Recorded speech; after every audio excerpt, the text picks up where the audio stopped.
تھی. یہ مثنوی اپنی اصل شکل میں کس زبان میں تھی؟ فارسی میں. تو بتائیے کہ اس فارسی زبان میں تھی تو اس کا نام کیا تھا؟ یہ بتائیے، نام بتائیے. پیمنٹ کیجیے.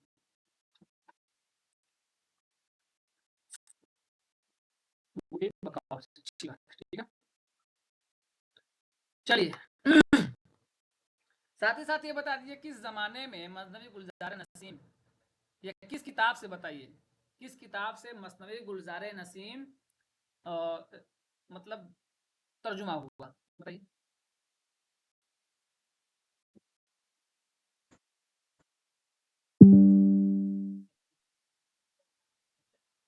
مذہب عشق. مذہب عشق، بہت اچھا. یہ بتائیے کہ مذہب عشق نام سے کس زبان مذہب عشق نام سے کس کے فرمائش پر یا کس کے حکم سے ترجمہ ہوا تھا؟ یہ بتائیے. گلکرسٹ کی فرمائش. ٹھیک ہے، تو ہمیں یہاں سے پڑھنا تھا کہ گلکرسٹ نے پہلی بار اس قصے کی داستانی اور نصابی اہمیت کو محسوس کیا. ٹھیک ہے. ان کی فرمائش پر منشی نہال چند لاہوری نے فارسی قصے کا اردو نثر میں 1803 میں ترجمہ کیا. یہ آپ کو ذہن میں رکھنا ہے. سب سے پہلے اس کا ترجمہ کس نے کیا؟ تو منشی نہال چند لاہوری نے. دوسرا سوال یہ بنے گا کس کے فرمائش پر کیا؟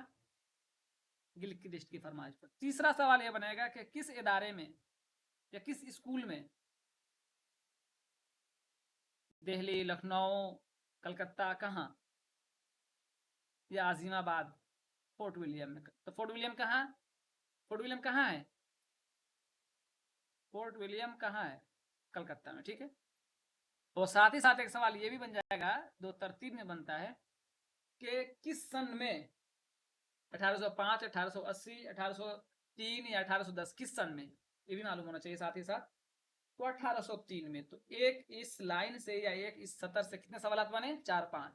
اس طرح پڑھیں گے تو معلومات زیادہ ہوگی. چلیے اب آگے چلتے ہیں. کریں گے پھر 1844 میں جو داخلی نصاب کتابیں وہ 1844 میں بنی یا 1844 میں یہ جا کے تیار ہوئی. پنڈت دیا شنکر نسیم لکھنوی نے اس قصے کو اپنے خالص انداز میں نظم کیا. یہی ان کا سرمایہ کمال ہے. ان کا خاص انداز 5 اجزاء سے مرکب ہے. یہ 5 اجزاء کون ہیں؟ چلیے آپ میں سے کوئی ایک آدمی پڑھیے فوراً. آپ میں سے کوئی ایک آدمی فوراً پڑھیے. نمبر 1، بیان کا ایسا اختصار کہ بظاہر اس سے زیادہ ممکن نہیں معلوم ہوتا. نمبر 2، لفظی مناسبتوں اور رعایتوں کی مدد سے مفہوم میں پہلوداری پیدا کرنا. نمبر 3، لفظی اور معنوی صفتوں کے واسطے سے حسن بیان میں اضافہ کرنا. نمبر 4، نئے پن سے معمور تشبیہیں. نمبر 5، بیان کا استحکام. میں بتا دوں آپ کو، سوال اگر یہاں سے بنے گا تو یہ 5 تو نہیں پوچھیں گے، لیکن یہ ضرور پوچھ سکتے ہیں کہ کتنی چیزوں کو سامنے رکھ کر اس کتاب کو انہوں نے لکھا. 5 چیزوں کو. بیان کا ایسا اختصار کہتے ہیں کسی بھی گفتگو یا کسی بھی بات کا اس طرح سے پیش کرنا کہ الفاظ کم ہو، معانی زیادہ ہو. کہتے ہیں نا بات زیادہ کرتے ہو بات کچھ نہیں ہے. کم الفاظ میں زیادہ معانی بتانے کا اختصار اور جامع کے ساتھ. ایک بات. دوسری بات، انہوں نے اس کا خیال رکھا کہ کون سا لفظ کس کے بعد. کہتے ہیں نا بات کرنے کا سلیقہ چاہیے. وہ شعر بڑا مشہور ہے کہ کیا ہے، کلیم بات چاہے بے سلیقہ ہو کلیم. بات گرچہ بے سلیقہ ہو کلیم، بات کرنے کو سلیقہ چاہیے. تو یہ بہت ضروری ہے. انہوں نے لفظی مناسبت اور رعایت کا بڑا خیال رکھا. 2 چیز. تیسری بات کریں کہ لفظی اور معنوی صفت کے واسطے حسن میں اضافہ کیا. ایسا نہیں ہے کہ معنی کچھ دینا ہے تو کچھ ایسا لفظ استعمال کر رہے ہیں کہ معنی تو اس کا نکل جائے گا لیکن پرفیکٹ معنی نہیں دے رہا ہے. ٹھیک ہے. اور چوتھا ایک نئے پن، یعنی نیا پن ہونا چاہیے اس کے اندر. اس کے اندر کیا ہونا چاہیے؟ نیا پن ہونا چاہیے. ایسا نہیں کہ پرانی گھسی ہوئی بات اور پرانے واقعات کو انہوں نے دے دیا، وہی اسلوب، پرانے اسلوب کو لکھ دیا. نیا پن ہوگا تو پڑھنے والے کی دلچسپی